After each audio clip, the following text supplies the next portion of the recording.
நீண்ட காலமாக காணாமல் போன பெண்களின் உள்ளாடைகள் வசமாக சிக்கிக்கொண்ட திருடன் வைத்திருந்த பைகளில் நிறைந்து வழிந்த பெண்களின் உள்ளாடைகள்.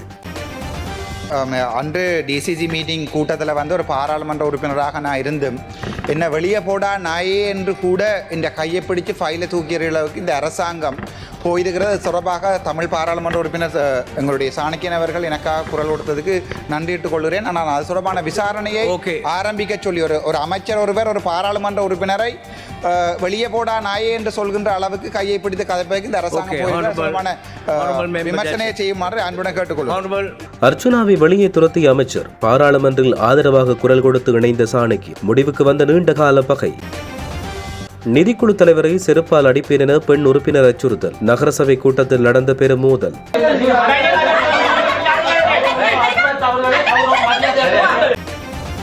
பயணிகளின் உயிரோடு விளையாடும் பேருந்தின் உரிமையாளர்கள் டீசலுக்கு பதிலாக மண்ணெண்ணெய் பயன்படுத்தி சிக்கிய பேருந்துகள். அதிரடி காட்டிய போலீசார். திடீரென்று இடைநிறுத்தப்படும் ஸ்ரீலங்கன் விமான சேவைகள். மத்திய கிழக்கில் மீண்டும் உருவெடுக்கும் பாரிய போர். போலீசாரின் திடுக்கிட வைக்கும் அறிக்கை. போதையில் வாகனம் செலுத்தி இதுவரை 10,730 சாரதிகள் கைது. மீண்டும் இருக்கப்படும் நாடளாவிய நடைமுறைகள். செம்மணியில் அடுத்த திடுக்கிடும் சம்பவம். இன்றும் பல எலும்புக்கூடுகள் மீட்பு. நிற்காமல் தொடரும் ஆய்வுகளும் வெளிப்பாடுகளும்.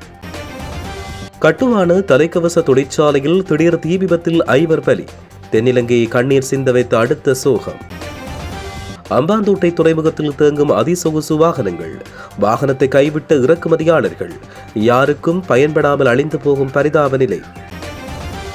மற்றும் ஒரு தமிழர் உரிமை பறிப்பு. திருகோணமலை கன்னியா வெந்நீரூற்று பகுதியில் புத்தவிகாரை அடிக்கல் நாட்டு விழா. மக்கள் மத்தியில் எழுந்துள்ள கடும் கவலை. மஹிந்த குடும்பத்துக்கு அடுத்த பேரடி செய்தி. நாட்டில் கால் வைத்த அன்று கைதாவார் மசில் ராஜபக்ஷ. சற்று முன்னர் வெளியான அறிவிப்பு. பறக்கும் போதே கீழே மோதி தீப்பற்றிய விமானம். பின்னர் வெளியான காரணம். உள்ளே இருந்த பல நூறு பயணிகளுக்கு ஏற்பட்ட நிலை. நிட்டம்புவ பகுதியில் நேற்று நள்ளிரவு 12 மணியளவில் உயரமான பகுதியிலிருந்து குதித்த நபர் ஒருவர் பொதுமக்களால் பிடிக்கப்பட்டு நிட்டம்புவ காவல்துறையிடம் ஒப்படைக்கப்பட்டுள்ளார். காவல்துறையினர் அவரிடம் மேற்கொண்ட விசாரணையின் பொழுது அந்த பகுதிக்கு பெண்களின் உள்ளாடைகளை திருடும் நோக்கத்துடன் தான் வந்ததாக அந்த நபர் ஒப்புக்கொண்டுள்ளார். சம்பவம் தொடர்பில் நிட்டம்புவ காவல்துறையினர் மேலதிக விசாரணைகளை மேற்கொண்டு வருகின்றனர். நள்ளிரவு நேரம் நடந்த இந்த சம்பவம் அந்த பகுதியில் பெரும் பரபரப்பை ஏற்படுத்தியுள்ளது.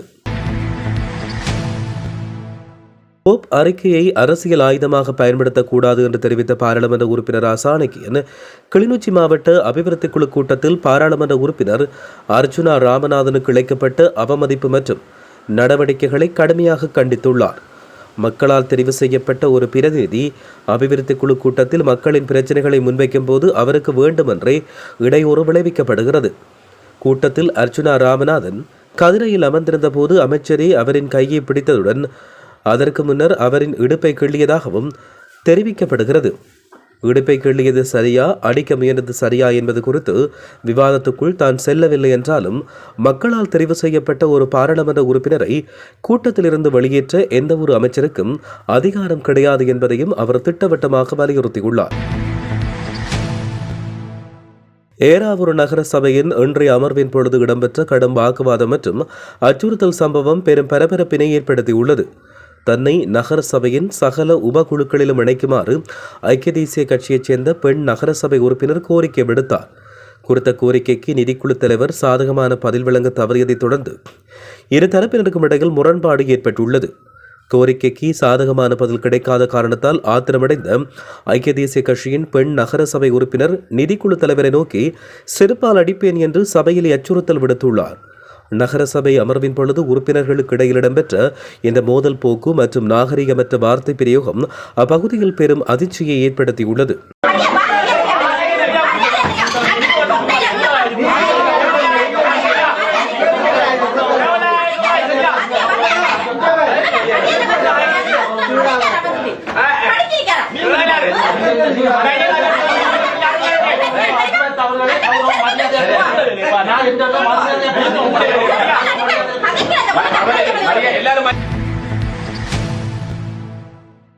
நுவரெலியா பகுதியில் போலீசார் நடத்திய அதிரடி சோதனையின் பொழுது டீசலுக்கு பதிலாக மண்ணெண்ணெய் பயன்படுத்தி இயக்கப்பட்ட பேருந்துகள் கண்டுபிடிக்கப்பட்டுள்ள சம்பவம் பொதுமக்களிடையே பெரும் அதிர்ச்சியை ஏற்படுத்தியுள்ளது.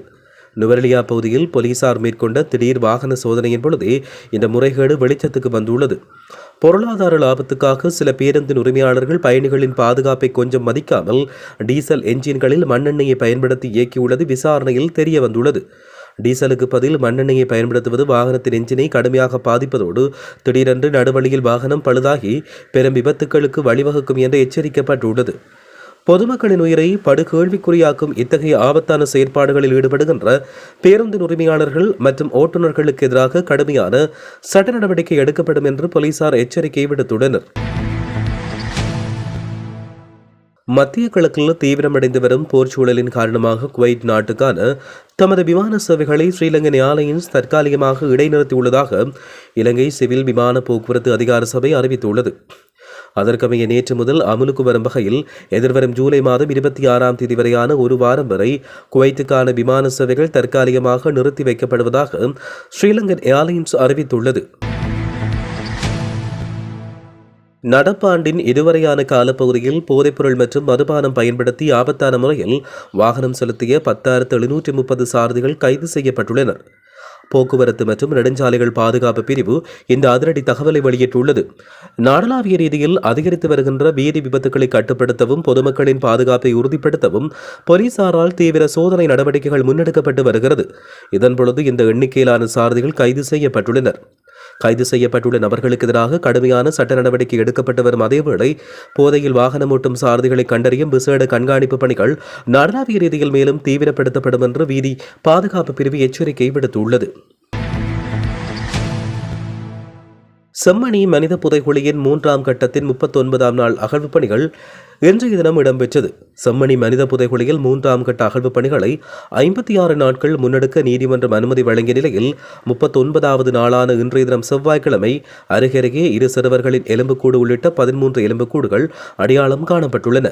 சில எலும்புக்கூடுகள் குவியலாக அடையாளம் காணப்பட்டுள்ளதோடு சில எலும்புக்கூடுகளுக்கு மண்டை ஓடுகள் இல்லாத நிலையிலும் அடையாளம் காணப்பட்டுள்ளன. அதேவேளை குவியலாக காணப்பட்ட எலும்பு குவியலுக்குள் மண்டை ஓடுகள் காணப்படுவதால் ஆய்வுகளின் பின்னரே அவை தொடர்பில் மேலதிகமான தகவலை கூற முடியும் என சட்டத்தரணி ரனிதா தெரிவித்தார். இதேவேளை ஏற்கனவே அடையாளம் காணப்பட்டதில் 3 சிறுவர்களின் எலும்புக்கூடுகள் 4 எலும்புக்கூடுகள் அகழ்ந்தெடுக்கப்பட்டுள்ளன. அதன் அடிப்படையில் செம்மணி மனித புதைகுழியில் 1ஆம் 2ஆம் மற்றும் 3ஆம் கட்டம் என இதுவரையில் 93 நாட்கள் அகழ்வு பணிகள் முன்னெடுக்கப்பட்டிருந்த நிலையில் 467 எலும்புக்கூடுகள் அடையாளம் காணப்பட்டுள்ள அதேவேளை 444 எலும்புக்கூடுகள் முற்றிலும் அகழ்ந்தெடுக்கப்பட்டுள்ளன. கோமாகம கட்டுவான கைத்தொழில் வலயத்தில் உள்ள தொழிற்சாலை ஒன்றில் ஏற்பட்ட தீ விபத்தில் 5 பேர் உயிரிழந்ததாக கோமாகம போலீசார் தெரிவித்தனர். தற்பொழுது தீ கட்டுப்படுத்தப்பட்டு வரும் அதேவேளை தீயில் சிக்கியுள்ளவர்களை கண்டறிவதற்கான தேடுதல் நடவடிக்கைகள் தொடர்ந்து மேற்கொள்ளப்பட்டு வருகின்றன. இன்று காலை இந்த தீ விபத்து ஏற்பட்டதோடு அதே நேரம் 80க்கும் மேற்பட்ட ஊழியர்கள் அங்கு பணியில் இருந்ததாக தெரிவிக்கப்படுகிறது. இந்நிலையில் எவரேனும் உள்ளே சிக்கியுள்ளார்களா என்பதை கண்டறிய தொடர்ந்து மீட்புப் பணிகள் நடைபெற்று வருகிறது. தலைக்கவசம் தயாரிக்கும் தொழிற்சாலை ஒன்றிலேயே இந்த தீ விபத்து ஏற்பட்டதாக கோமாகம தலைமையக போலீசார் தெரிவித்துள்ளனர். அதிகப்படியான தாமத கட்டணங்களை செலுத்த முடியாத காரணத்தால் இறக்குமதி செய்யப்பட்ட சுமார் 1000 சொகுசு வாகனங்கள் அம்பாந்தோட்டை துறைமுகத்தில் கைவிடப்பட்டுள்ளதாக இலங்கை சுங்க திணைக்கள அதிகாரிகள் தெரிவித்துள்ளனர். இலங்கை கலாச்சார நிகழ்வுகள் அம்பாந்தோட்டை துறைமுக வளாகத்தில் தற்போது சுமார் 40,000 இறக்குமதி செய்யப்பட்ட வாகனங்கள் நிறுத்தி வைக்கப்பட்டுள்ளதாகவும் அதிகாரிகள் குறிப்பிட்டனர். மீள் ஏற்றுமதி நடவடிக்கையில் ஏற்பட்ட தாமதங்கள் மற்றும் மத்திய கிழக்கு நிலவும் மோதல் சூழ்நிலை காரணமாக குறிப்பாக துபாய் உள்ளிட்ட பகுதிகளுக்கான கப்பல் போக்குவரத்து பாதிக்கப்பட்டுள்ளதால் பல வாகனங்கள் நீண்ட காலம் துறைமுகங்களில் தேங்கியுள்ளதாக தெரிவிக்கப்படுகிறது. மீள் ஏற்றுமதிக்காக கொண்டுவரப்பட்ட வாகனங்களும் இதே தாமத கட்டண சிக்கலுக்கு முகம் கொடுத்து வருவதாக சுங்க அதிகாரிகள் தெரிவித்தனர். இந்த நிலையில் சுமார் 2 கோடி ரூபாய் பெறுமதியான சொகுசு வாகனம் ஒன்றை விடுவிக்க முயன்ற இறக்குமதியாளர் ஒருவர் அதற்காக சுமார் 5 கோடி ரூபாய் தடுத்து வைப்பு கட்டணமாக செலுத்த வேண்டிய நிலை ஏற்பட்டதாக அதிகாரி ஒருவர் தெரிவித்தார். குறித்த வாகனம் சுமார் 6 ஆண்டுகளாக அம்பாந்தோட்டை துறைமுகத்தில் நிறுத்தி வைக்கப்பட்டிருந்ததாக தெரிவிக்கப்படுகிறது. இதன் காரணமாக வாகனத்தின் மொத்த செலவு சுமார் 7 கோடி ரூபாயாக அதிகரித்துள்ளதோடு அதன் ஆரம்ப பெறுமதியை விட 3 மடங்குக்கும் அதிகமான தொகையாக மாறியுள்ளதாக தெரிவிக்கப்படுகிறது. இதனையடுத்து குறித்த இறக்குமதியாளர் வாகனத்தை மீட்கும் முயற்சியை கைவிட்டுள்ளதாக அதிகாரிகள் கூறியுள்ளனர். இதேபோன்ற காரணங்களால் பல இறக்குமதியாளர்கள் தங்களின் வாகனங்களை துறைமுகங்களில் இருந்து மீட்காமல் கைவிட்டு வருவதால் நூற்றுக்கணக்கான சொகுசு வாகனங்கள் அம்பாந்தோட்டை துறைமுகத்தில் பயன்படுத்தப்படாத நிலையில் உள்ளதாகவும் தாமத கட்டணங்கள் தொடர்ந்து அதிகரித்து வருவதாகவும் சுங்க அதிகாரிகள் தெரிவித்தனர். திருகோணமலை மாவட்டத்தில் அமைந்துள்ள வரலாற்று சிறப்புமிக்க கன்னியா வெந்நீரூற்று பகுதியில் பிள்ளையார் ஆலயம் அமைந்திருப்பதாக கூறப்படும் இடத்தில் புத்தவிகாரைக்கான அடிக்கல் நாட்டு விழா நாளை நடைபெறவுள்ளமை தொடர்பில் உள்ளூர் மக்களும் சமூக அமைப்புகளும் கடும் கவலையை வெளிப்படுத்தியுள்ளன. தமிழர்களுக்கும் குறிப்பாக இந்து மக்களுக்கும் மத வரலாறு மற்றும் பண்பாட்டு முக்கியத்துவம் வாய்ந்த இடமாய் கருதப்படும் பகுதியில் முன்னர் சிவன் ஆலயம் மற்றும் பிள்ளையார் ஆலயம் என்பன இருந்ததாக தெரிவிக்கப்படுகிறது. அத்துடன் முன்னோர்களின் ஆத்ம சாந்திக்காக இறுதிக்கிரிகள் மேற்கொள்ளப்படும் புனித தலமாகவும் இது நீண்ட காலம் பயன்படுத்தப்பட்டு வந்ததாக உள்ளூர் மக்கள் தெரிவிக்கின்றனர். இந்நிலையில் பிள்ளையார் ஆலயம் அமைந்திருந்ததாக கூறப்படும் இடத்தில் புத்தவிகாரைக்கான அடிக்கல் நாட்டும் நிகழ்வு நாளை நடைபெறவுள்ளதோடு அதில் அமைச்சர்கள் உள்ளிட்ட அரசின் முக்கிய பிரதிநிதிகள் பங்கேற்க உள்ளதாக தகவல்கள் வெளியாகியுள்ளன. இந்த நடவடிக்கைகள் மூலம் கன்னியா பகுதியின் வரலாற்று மற்றும் தொல்லியல் அடையாளங்கள் தெரிவுபடுத்தப்படுவதாகவும் தமிழர்களின் பாரம்பரிய மதம் மற்றும் பண்பாட்டு அடையாளங்கள் பாதிக்கப்படுவதாகவும் சில சமூக அமைப்புகளும் உள்ளூர் மக்களும் கவலை வெளியிட்டுள்ளனர். இருப்பினும் இந்த குற்றச்சாட்டுகள் தொடர்பில் அரசாங்கம் அல்லது சம்பந்தப்பட்ட அதிகாரிகளின் உத்தியபூர்வ நிலைப்பாடு இதுவரை வெளியாகவில்லை. இந்த விவகாரத்தில் தமிழ் பிரதிநிதிகளாக உள்ள அமைச்சரும் நாடாளுமன்ற உறுப்பினர்களும் தமது நிலைப்பாட்டை வெளிப்படுத்த வேண்டும் என்றும் கன்னியாவின் வரலாறு மற்றும் பண்பாட்டு மரபை பாதுகாப்பதற்கான நடவடிக்கைகள் மேற்கொள்ளப்பட வேண்டும் என்றும் பலரும் வலியுறுத்தல் விடுத்துள்ளனர். மேலும் கன்னியா போன்ற வரலாற்று முக்கியத்துவம் வாய்ந்த இடங்கள் தொடர்பில் எந்தவொரு அபிவிருத்தி அல்லது கட்டுமான நடவடிக்கைகளும் அனைத்து மத இன சமூகங்களின் உணர்வுகளையும் கருத்தில் கொண்டு வெளிப்படையான கலந்துரையாடல் மற்றும் சட்ட நடைமுறைகளின் அடிப்படையில் முன்னெடுக்கப்பட வேண்டும் என்பதே பொதுமக்களின் ஒட்டுமொத்த எதிர்பார்ப்பாகவும் உள்ளதாக தெரிவிக்கப்படுகின்றமை குறிப்பிடத்தக்கது. முன்னாள் அமைச்சர் பசில் ராஜபக்ஷவுக்கு எதிராக மாத்தறை நீதவான் நீதிமன்றம் இன்று பிடியாணை உத்தரவு பிறப்பித்துள்ளது.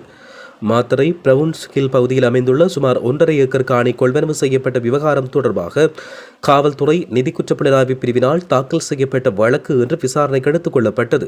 வழக்கு விசாரணைக்காக தொடர்ச்சியாக நீதிமன்றத்தில் முன்னிலையாகாததை கருத்தில் கொண்டு பசில் ராஜபக்ஷவுக்கு எதிராக பிடியாணை பிறப்பிக்க நீதிமன்றம் உத்தரவிட்டதோடு அவரின் வெளிநாட்டு பயணத்துக்கும் தடை விதிக்கப்பட்டுள்ளது. இதனிடையே குறித்த வழக்கின் மேலதிக விசாரணை எதிர்வரும் ஆகஸ்ட் மாதம் 18ஆம் தேதிக்கு ஒத்திவைக்கப்பட்டுள்ளது. சின்சினாட்டி வடக்கு கெண்டங்கி சர்வதேச விமான நிலையத்திலிருந்து புறப்பட்ட கலிப்டியா ஏர் நிறுவனத்தின் போயிங் 777-36 என்ற விமானம் ஓடு பாதையிலிருந்து மேலே எழும்பும் போது வால் பகுதி உரசி டெயில் ஸ்ட்ரைக் விபத்துக்குள்ளாகியுள்ளது. இச்சம்பவம் குறித்து மேலதிக பாதுகாப்பு விசாரணைகளை விமான நிலைய அதிகாரிகளும் சம்பந்தப்பட்ட விமான நிறுவனமும் தீவிரமாக மேற்கொண்டு வருவதாக அங்கிருந்து கிடைக்கும் தகவல்கள் தெரிவிக்கின்றன.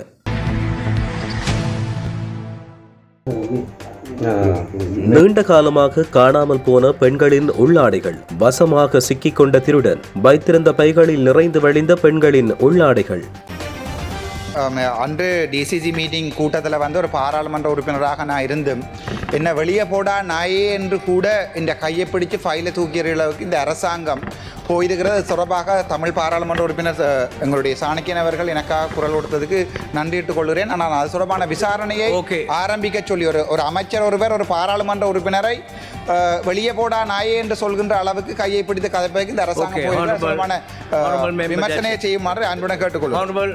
அர்ச்சுனாவை வெளியே துரத்திய அமைச்சர், பாராளுமன்றில் ஆதரவாக குரல் கொடுத்து இணைந்த சாணக்கி, முடிவுக்கு வந்த நீண்டகால பகை. நிதிக்குழு தலைவரை செருப்பால் அடிப்பேன் என பெண் உறுப்பினர் அச்சுறுத்தல். நகரசபை கூட்டத்தில் நடந்த பெரும் மோதல்.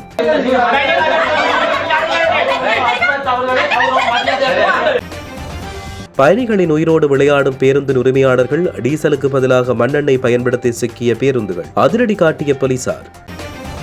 திடீரென்று இடைநிறுத்தப்படும் ஸ்ரீலங்கன் விமான சேவைகள். மத்திய கிழக்கில் மீண்டும் உருவெடுக்கும் பாரிய போர்.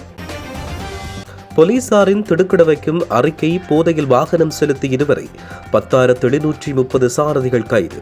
மீண்டும் இருக்கப்படும் நாடளாவிய நடைமுறைகள். செம்மணியில் அடுத்த திடுக்கிடும் சம்பவம். இன்றும் பல எலும்புக்கூடுகள் மீட்பு. நிற்காமல் தொடரும் ஆய்வுகளும் வெளிப்பாடுகளும். கட்டுமான தலைக்கவச தொழிற்சாலையில் திடீர் தீ விபத்தில் 5 பலி. தென்னிலங்கையை கண்ணீர் சிந்த வைத்த அடுத்த சோகம். அம்பாந்தோட்டை துறைமுகத்தில் தேங்கும் அதிசொகுசு வாகனங்கள். வாகனத்தை கைவிட்ட இறக்குமதியாளர்கள். யாருக்கும் பயன்படாமல் அழிந்து போகும் பரிதாப நிலை. மற்றும் ஒரு தமிழர் உரிமை பறிப்பு. திருகோணமலை கன்னியா வெந்நீரூற்று பகுதியில் புத்தவிகாரை அடிக்கல் நாட்டு விழா. மக்கள் மத்தியில் எழுந்துள்ள கடும் கவலை. மஹிந்த குடும்பத்துக்கு அடுத்த பேரிடி செய்தி. நாட்டில் கால் வைத்த அன்று கைதாவார் மசில் ராஜபக்ஷ. சற்று முன்னர் வெளியான அறிவிப்பு. பறக்கும் போதே கீழே மோதி தீப்பற்றிய விமானம். பின்னர் வெளியான காரணம். உள்ளே இருந்த பல நூறு பயணிகளுக்கு ஏற்பட்ட நிலை.